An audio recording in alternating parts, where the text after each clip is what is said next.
¡Eh! ¡Hola! ¿Hay alguien ahí? ¡Hola!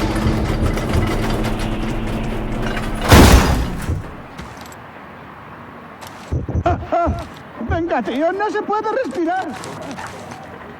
Vale. He oído disparos y no estoy muerto. Lo que significa... Oh, déjame adivinar. Boomer. Joder, tío, gracias.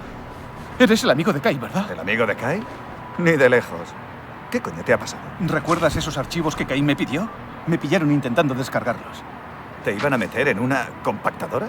¿El rollo ese de psicópata criminal? Pues a esos tíos les va esa movida. Pero tienes los archivos, ¿verdad? ¡Claro! Vamos, están en mi portátil, en mi coche, que está...